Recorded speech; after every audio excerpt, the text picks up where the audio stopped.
The In It Together with Lori Lynn Green talk show is a positive way to start your day. Ready for some encouragement? Yeah, let's do it. I'm pumped. Let's let the healing begin. Come be inspired, hear moving stories, even laugh out loud. Can't make heads or tail of what I'm saying. It's just incomprehensible. Life moves pretty fast. You don't stop and look around once in a while, you could miss it. You'll hear real people doing real things to make a real impact. You are heroes every day. Hear honest, compassionate, engaging issues you care about.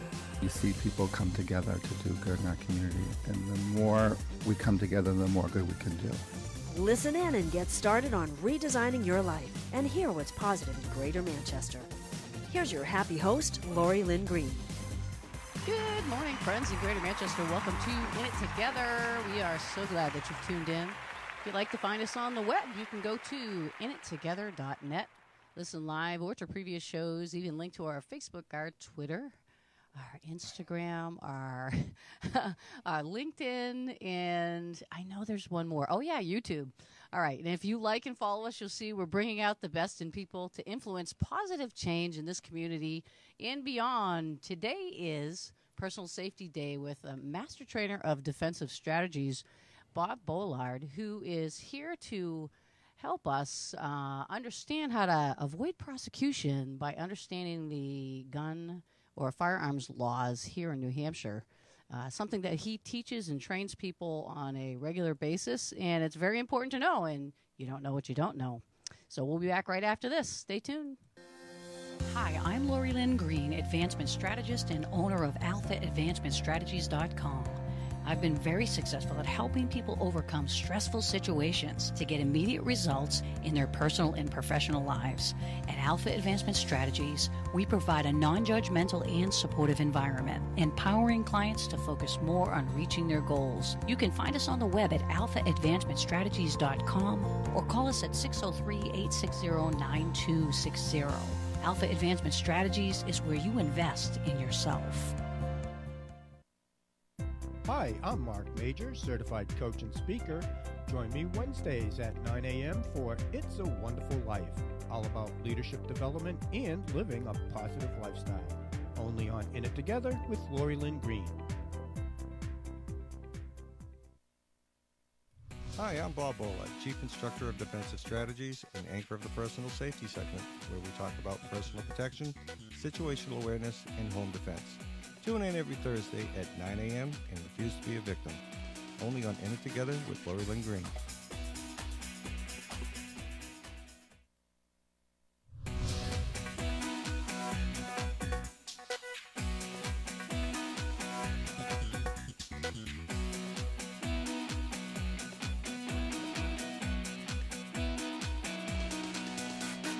Sorry. Welcome back to In It Together, where Bob is sorry. We are kicking off personal safety this morning, and today's topic is very important because first off, Bob, there's a lot. How many firearm owners are there here locally? Oh, who knows? Approximately? Would you have no statistic on that? No. Oh, good Lord! Hey, if somebody is listening and knows that statistic of how many All my friends have them. all two of them, Bob? All two of them, yeah. No. Well, I know there's a lot. I mean, is it? Would you say it's 60% or more, or? I would say probably it's pretty close to that, yeah. Okay, so a lot of people who purchase firearms don't necessarily take training, or which True. It's the right not to, but there's a lot that you miss out on when you're not exposed to that type of a thing. Yeah, and then they show up in classes like I had last night, where you have to take a safety class for the courts. Oh, yeah. Which is, I know you're laughing, but it really is no laughing matter, because Bob takes safety very, very seriously. No. But in fact, we were talking about displaying or brandishing a firearm, and you can only do that in a situation that is potentially life-threatening. Right.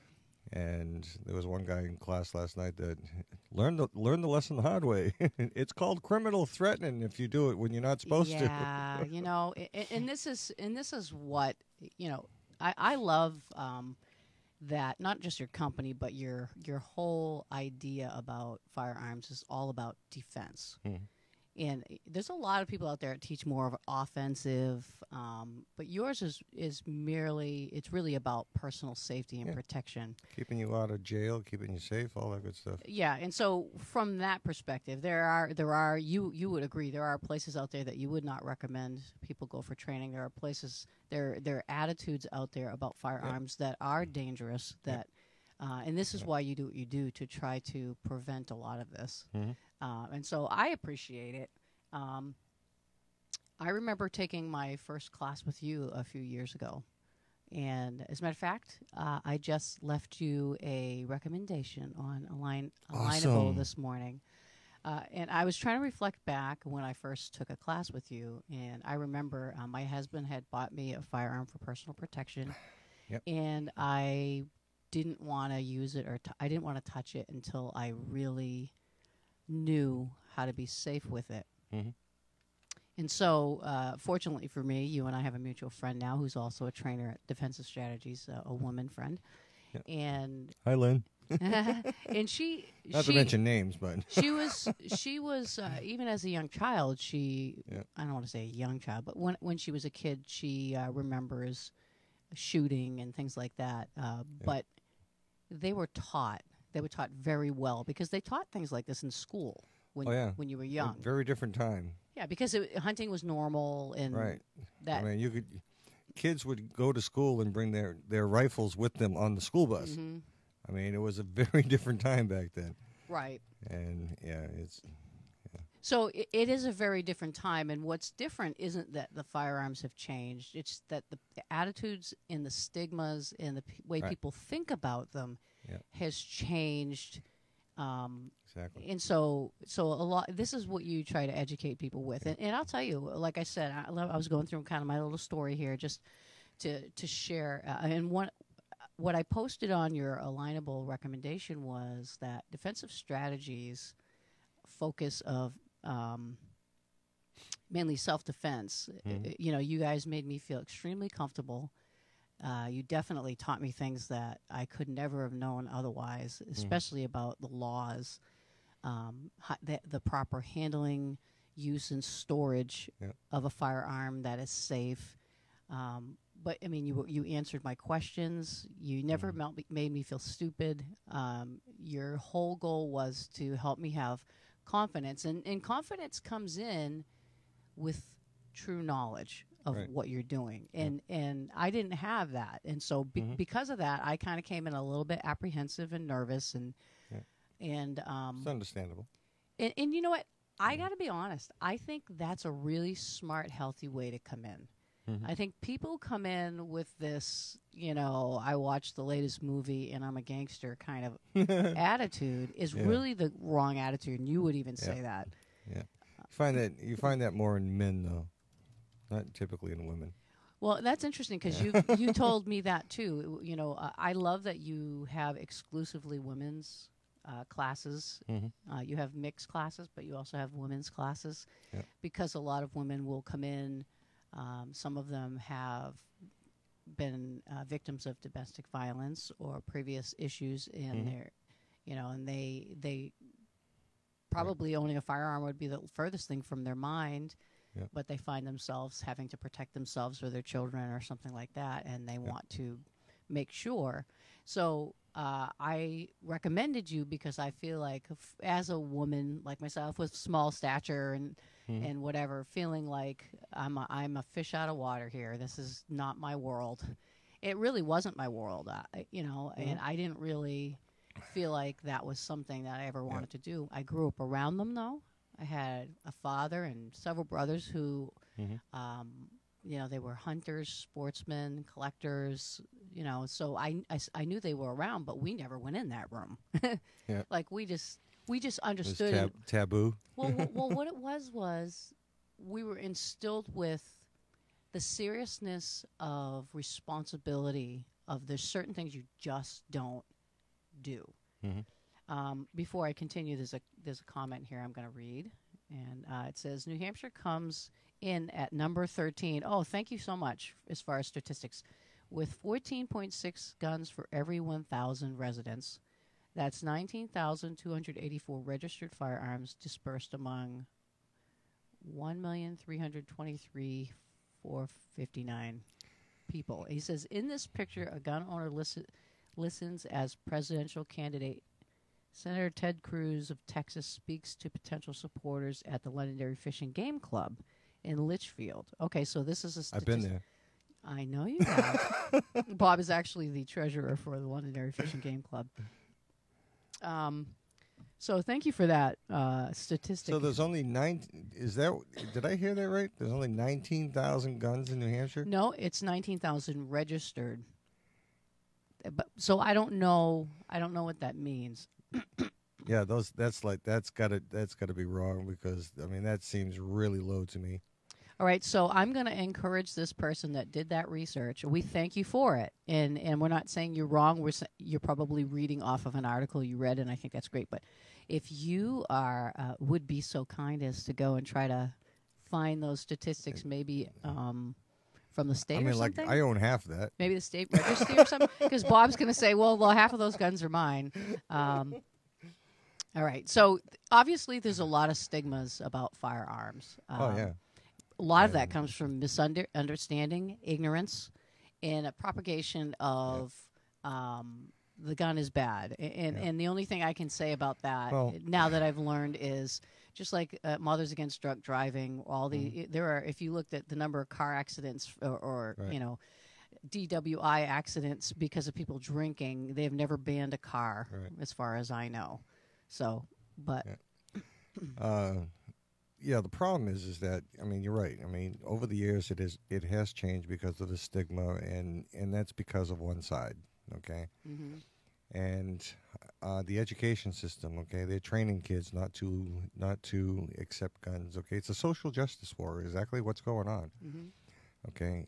And the problem is that we're losing this war, all right? Because every year there's less and less people that are going to stand up for our gun rights, okay? And that's sad, okay, because eventually we're going to lose them, all right, if we keep going down the road that we're going down. And, I mean, if you look at countries like Venezuela, okay, where they disarmed the country, now they're all starving. They're being starved by their own government, and they can't do anything about it, okay? We can't let that happen, okay? That's why we have to educate our kids, okay? We have to get our kids into the shooting sport so that they continue on this legacy and our rights. Okay, because if we don't use them, we will lose them. Well, let's again. If we don't fight for them, we will lose them. Again, the reason that there's such a pushback about it is because of ignorance or an agenda that is, it's the fear mongers. Okay, just because one person picks up a gun and starts shooting people, right? Every gun owner has to be punished for that. Yeah, okay? typically that's how laws are, though. Laws are, a couple people ruin it for the whole bunch, and that's very typical. Now, you and I are not in any way condoning gun violence. As a matter of fact, in your training, the number one thing that you instill, as a matter of fact, if somebody comes in your class, in the first part of your class, you're instilling it, and then by mid-class they are still acting dangerous, you will kick them out. Yeah. Oh, yeah. You go back to the 1950s and that era, and where you could buy machine guns out of the Sears catalog and have it delivered to your home. Okay, there was no mass shootings back then. What has changed? Okay, it's not the guns that have changed. It's people that have changed. Well, and you and I have discussed this. We live in a very violent society. Okay, we promote violence. Right. And then when kids go out and commit violence, it's the gun's fault, or there's open a TV, okay, turn on a TV, go to a movie video theater, games, movies, and look at the violence that we're promoting. And we in our didn't have society. that. Actually, there were a lot of media rules back then. I mean, you couldn't. I mean, look at the Dick Van Dyke Show. What does this have to do with firearms laws? We're getting there. We're trying to build a picture here for you. and why some of these laws are coming in the new ones, but we'll get there. But back, if you watch like Dick Van Dyke or something, this is a married couple. No PDA, public displays of affection, really allowed on TV, except for maybe a peck on the cheek or something like that. The husband and wife would be in a room with 2 twin beds that were separate from each other. So there was a lot of, you couldn't show like Elvis Presley when he was on a live show. They would not show him from the waist. Jack Benny show. They wouldn't show him from the waist down because of the way he was moving around. Right. So we're trying to paint the picture of understanding when you take a snapshot of where we come from and where we are. It has everything to do with a lot of media, what has media fed people and the kids and parents. There's been fights over ratings of a lot of these and these violent games. And many of these mass shooters we've seen, if you look into their history, have very much been involved with those types of things without any supervision or guidance. And so with that said... And so what happens is that we create all these laws, okay, to try to help curb these things that does really nothing. Well, it doesn't, because you're talking about... Well, no. I mean, when you pick up a gun and you go start shooting people, okay, how many laws are you breaking? We don't need any new laws, okay? A new law is not going to stop what is happening, okay? Well, it's a breakdown and that's the problem, okay? Is politicians don't understand this. So it's more the breakdown of the family and inevitably the breakdown of society, because... And morals. Absolutely. And a lot of people don't realize this. The value of life just doesn't mean anything anymore. Absolutely. Okay, when Democrats in New York celebrate, a bill passing that they can kill babies right up until the time of birth, our There's morals something are just wrong out with us. That's right. That's a very sensitive subject for me, and obviously I'm not going to go there this morning. But these are just examples of what's wrong. Right. The picture of what's wrong and why laws start coming in. But first, let's talk about the original intent of firearms, why people carry, what their right is to... The Second Amendment was put into place because our forefathers knew that a armed society is a civil society. An armed society is not they're citizens. They're not subjects, okay? If they removed our guns, then we are subjects of the government. All right, and because we have absolutely no recourse to, and we came from against our government. This is, British. Was it British? Yes, and that's exactly what sparked that Revolutionary War, was that they tried to now remove our guns, and we told them to take a hike. We shot them, and we know why they wanted to remove them. They wanted to remove them so that they could rule us here in America. Which was supposed to be our new start. So, that's why our forefathers put the Second Amendment so high up on the list, okay? It's the Second Amendment, okay? Just a little bit more important, less important than free speech and freedom, okay? And they even put a little clause in there that says, shall not be infringed, okay? And every single law that they create is an infringement. Right. And, I appreciate your passion about this, Bob, and mainly because you've been involved with this in training for many years, and you are also an activist for this. Right.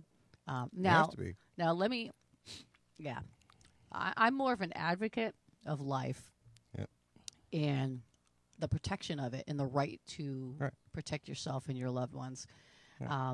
And so we've talked about that before. Self-preservation comes before food, shelter, and water. Okay? Yes, that's built into our DNA, Yeah, and there are. So, what are some of the arguments against this? I have heard, like you said, the social justice mentality that self-preservation is not a good reason for it. The argument is not a good argument.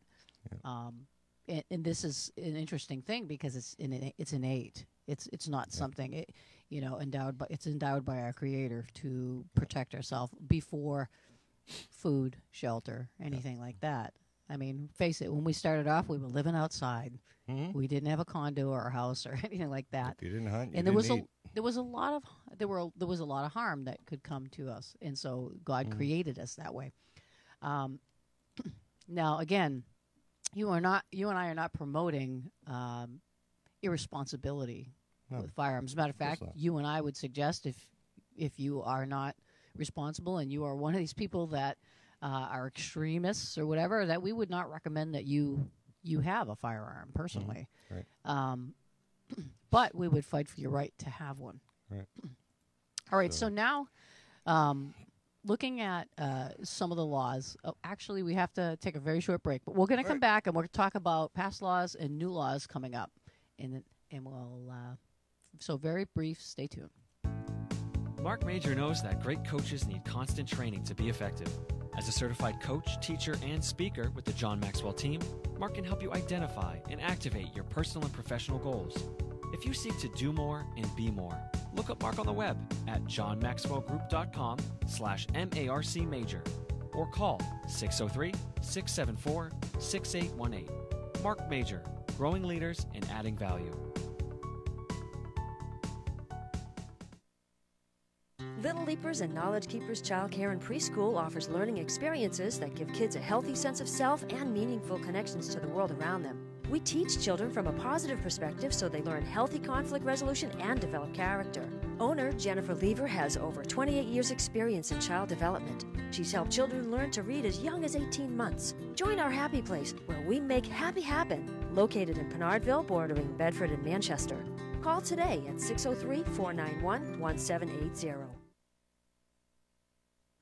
Hi, I'm Jen Lever, anchor of the Recovery Now segments. Join me Tuesdays at 9 a.m. where I offer support to families struggling with addiction. Hear personal stories, learn the signs of addiction, and get help for your loved ones. Only on In It Together with Lori Lynn Green.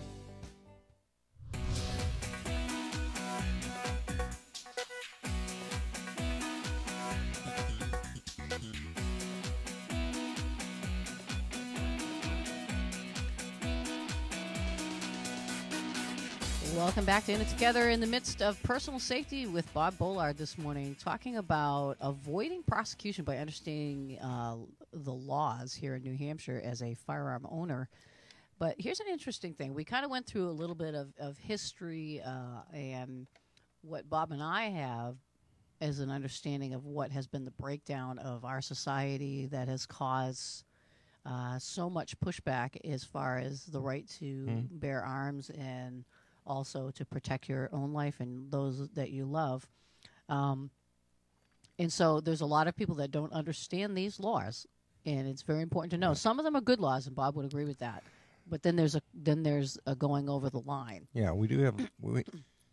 I have to say that we do have some very good laws in New Hampshire as far as firearm freedoms. But with this last election, the Democrats have taken over the House, the Senate, the Executive Council, and thank God we still have Chris Sununu in the governor's office, because we've got some bad bills coming through the legislature right now, which are again more infringements.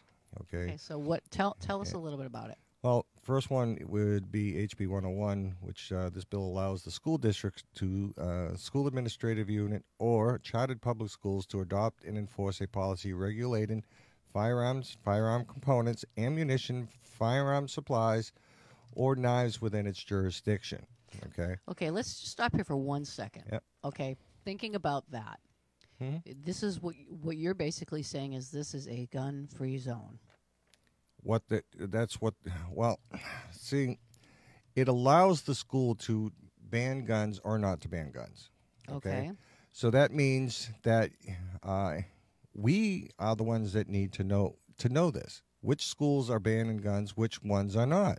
And the more they do that, how do you do that? The more parents are going to just move to places that. So that's like going to Massachusetts, where every town can make their own gun laws, and you're the one that has to know that. Okay. New Hampshire right now has preemption laws, which means the gun laws are exactly the same no matter where you go in the state.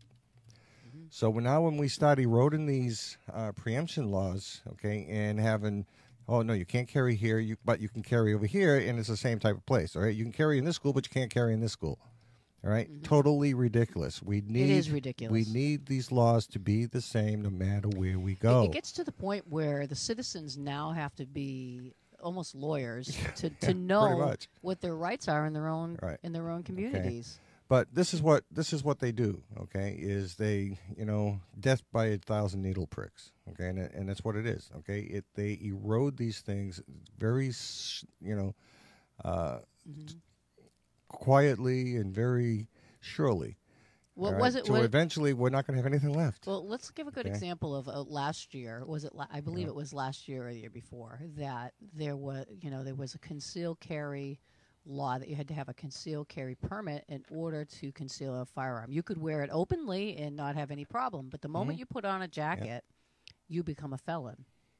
And now that has changed and overturned, and that was a good decision. Right. So what we're asking for, what we're thinking about, is the same thing. We want these ridiculous laws to be removed. So now, a couple things on this bill alone. Okay, first of all, if you don't have the New Hampshire pistol revolver license, you can't carry in schools. You can't bring a gun onto school grounds. Period, because that's a federal law.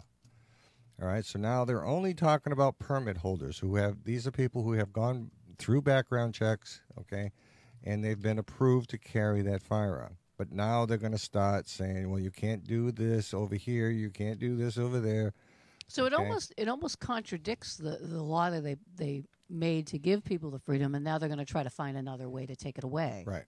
Okay. Oh, I understand. And you got to remember that carrying a firearm for personal protection is in our New Hampshire Constitution.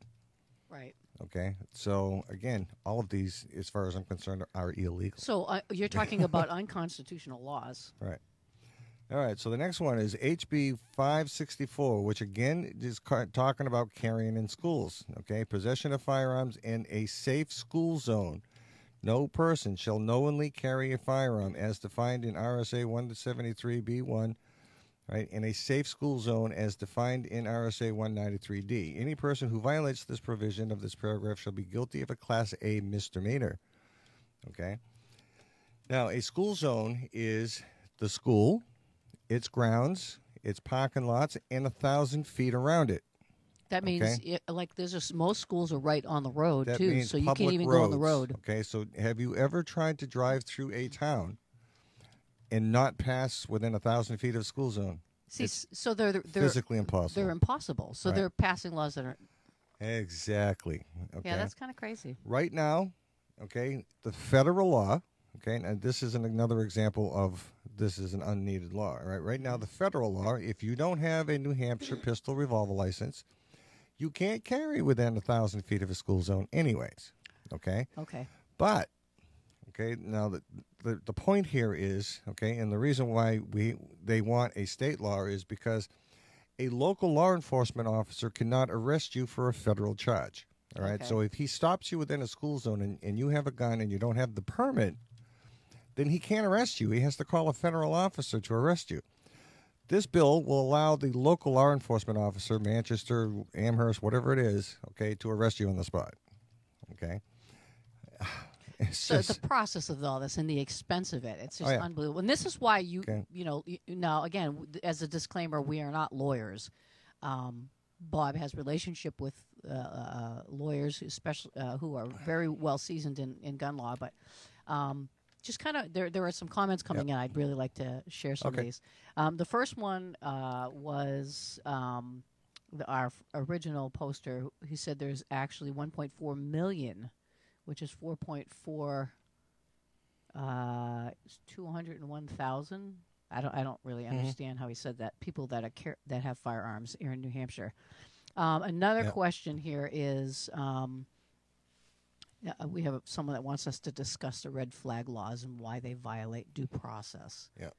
Okay. So what is a red flag law? A red flag law is, depending on how it's written, okay, some states where your family, your friends, okay, can go to the courts and say he's acting erratically, he's not in his right mind, or there's something wrong, okay, and we want you to remove his firearms just in case.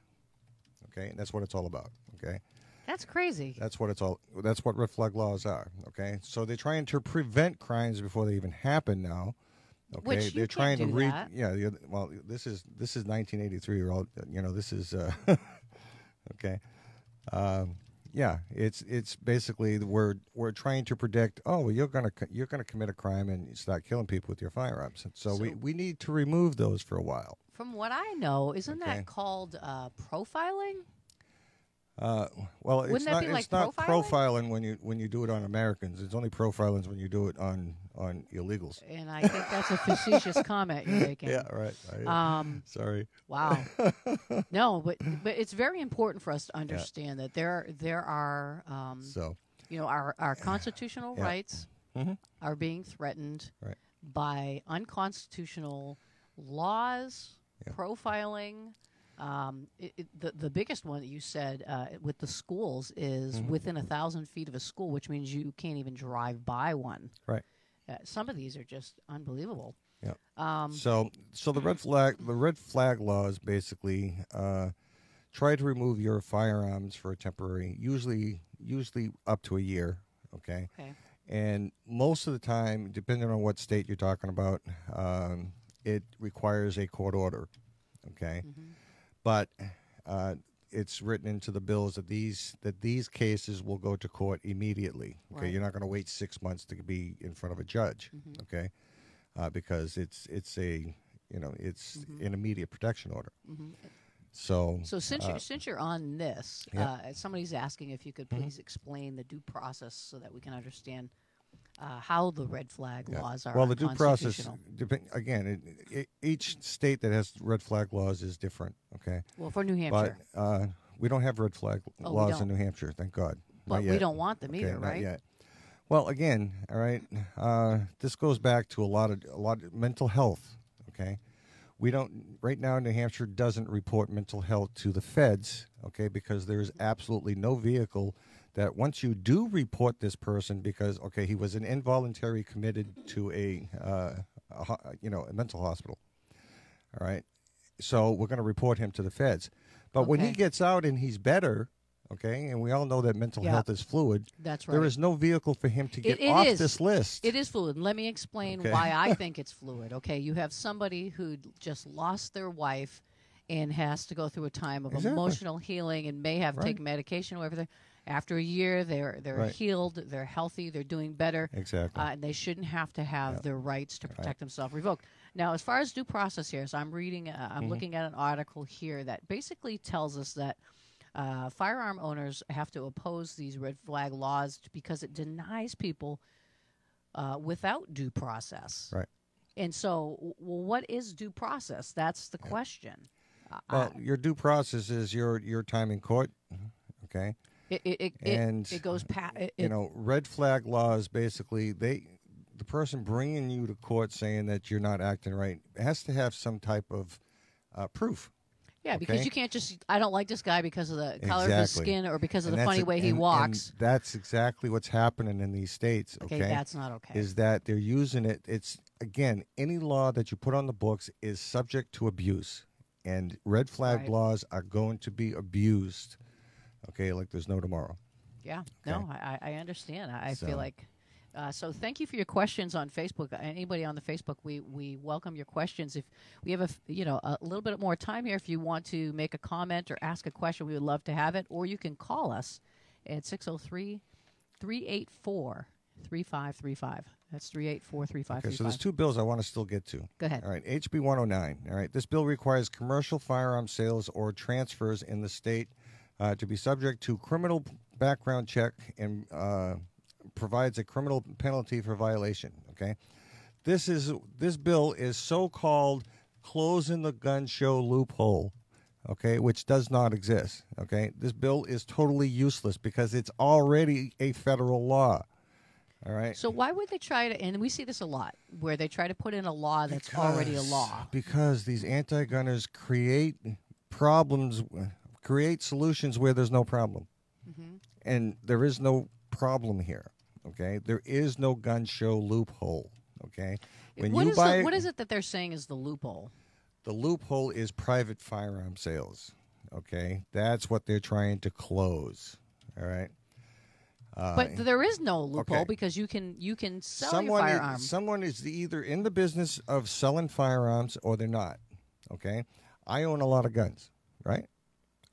I could go to a gun show and set up a booth, all right, and sell my of selling firearms, and I go to a gun show. Every one of those guns that I sell those people must go through a background check. Just like as if they will buy it from a firearm. Exactly. So it's already in place. So there is no gun show loophole. They're talking about private sales, people selling off their private collections. Yeah. Okay, that's what they're. Mm-hmm. Well, again, it's ignorance. A lot of these laws are pushed and legislation is made based on ignorant information. Exactly. Politicians don't know guns. They don't. They really don't. Okay. Or the gun laws. Now this next one is a major problem. Okay, this is a major infringement on gun owners. Let me give you a question from someone first. We always answer the questions first. All right. So this person's asking, can you discuss why swatters should be prosecuted? What are swatters? Swatters is when you call and you say this guy was waving a gun around where he really wasn't. Okay.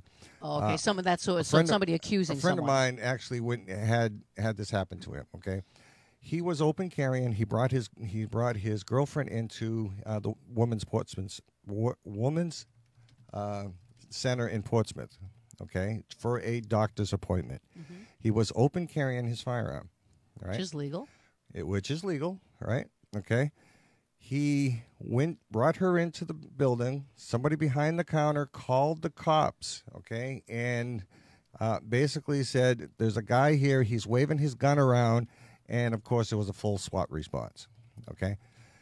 And all the witnesses in the place says he never took it out of his holster. What I'm seeing a lot of is there's when somebody makes an accusation and they're wrong, they don't have any recourse. Mm-hmm. Like I think if you want to do legislation, someone who falsely accuses somebody should be prosecuted. Well, that's the point. We have laws on the book about false reports. False accusations and reports, but they don't enforce them, okay? Yeah. There's as many laws they don't enforce, okay? Yeah. So so that's just one thing. It's basically calling in a false report, okay, whether it's at somebody's house or if it's, it can be anywhere. All right, well, I want you to jump into is it HB 2? HB 514. This bill establishes a waiting period for the delivery of a firearm or ammunition, okay? It establishes a 7-day waiting period to buy a box of ammo, okay, or a gun. That's ridiculous. What if I want to go and do to the fire range tomorrow with my friends? Does not include weekends. Okay, so in reality, it's a 9-day waiting period because it doesn't include weekends. Okay, so. Is this a law that's up for? Yes. So these are This is a bill that's going through the House and the Senate. So people should contact their legislators or representatives, and especially Governor Sununu. And we're going to go down this list before the show is over again and tell you what the laws are called. Okay. This one's bad. All right, we cannot establish a waiting period for. Well, this is why we got another comment. This is the reason that we can't establish that law is because the wait caused a woman in New Jersey to be killed. Oh yeah, because she had to wait. She couldn't protect herself. Of course. Yeah, absolutely. Okay. In fact, I know what woman they were talking about, and she was stabbed in her front yard by her ex-husband. Okay, waiting for her permit to carry, which she was not going to get in anyways. Okay. Nobody gets a permit to carry in New Jersey unless you're a criminal or a cop. So law-abiding citizens are being targeted. Of course, firearm citizens are being targeted to. Well, that's exactly what it is. Protection. Okay, it's they're targeting us. They never say how we're going to remove guns from criminals. Right. They're just it's always how we're going to remove guns from law-abiding people. Which we know that the lawbreakers are going to get them regardless. Right. So we're almost out of time. So Bob, why don't you finish up there? What do you have? All right. So There's another one, HB 218, which is actually about deadly force for law enforcement officers. Okay. Oh yeah. Another. That's crazy. Very hurtful bill. All right. If you look at Baltimore just removed guns from all school resource officers. Okay. If they start removing guns from law enforcement officers, or if they start removing the right for them to protect themselves, okay? Now, law enforcement officers don't carry guns to protect us. They carry guns to protect themselves. And when they can't protect themselves, you're going to lose cops. This sounds counterintuitive to protecting students from mass shooters. Yes. Does it not? Yes. What are they thinking? They don't think. That's the whole problem. Wow. So, okay, well, since we are out of time, Bob, I want you to name off all of the legislative bills coming up so that they can contact their... HB 101, okay, is the one that allows school districts to ban guns, okay? HB 564 is the one that prohibits from carrying guns in school zones completely. HB 109 is the one that basically is concerning commercial firearm sales and closing that gun show loophole, all right, which doesn't exist. All right. HB 514 is this one, is the bill that requires a 7-day waiting period to buy a firearm or any ammunition. Okay. HB 218 is the one that removes using deadly force from a law enforcement officer. And HB 282 is actually a fish and game law, okay, which basically amends so that fish and game officers have to have probable cause, which this one I agree with, okay? Right now, fish and game officers can stop you in search just because they have a suspicion, okay? They don't need probable cause. So why are the bunny cops any different than a regular police officer? Okay. Okay. So. All right, Bob. You have any classes coming up here soon? Oh yeah, we got lots of them. Every month we have our fast classes, which are the beginner classes and stuff like that. We have a lot of instructor classes coming up. So and there's an check element out of our law. website. There's an element of law in every one of those to help you in safety. Yeah. All right, Bob. Give some contact information. All right, you can find us at defensivestrategies.org or call me directly at 603-566-1727. Have a good week. I'm taking a very brief break, and I'll be right back, so stay tuned. I'll tell you what's coming up tomorrow. Morgan Self-Storage has been serving Manchester and Salem, New Hampshire for over 15 years. Facilities are heated with security and video surveillance in well-lit hallways, easy access loading, and high-capacity elevators. With many-sized units, portable trailers, and boxes for moving, we can meet your residential or business storage needs. 400 Bedford Street in Manchester or 8 Willow Street in Salem. Visit morganstorage.com or call us at 603-623-2000. Morgan Self-Storage, making self-storage secure, safe, and easy. CrossNet Inc. offers computer and IT services for commercial clients as well as local personal users. We create tailor-made plans for your business's unique needs, from computer repairs to managing networks, servers, and desktops. CrossNet Inc. offers managed services, data backups, virus protection, web filtering, and more. For more information, go to crossnetinc.com or call for your personalized IT services today at 603-589-2520.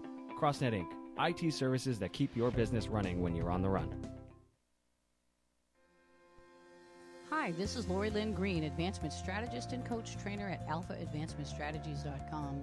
Join me Mondays at 9 a.m. where I'll talk about ways to help keep you moving forward in life. Only on In It Together with Lori Lynn Green.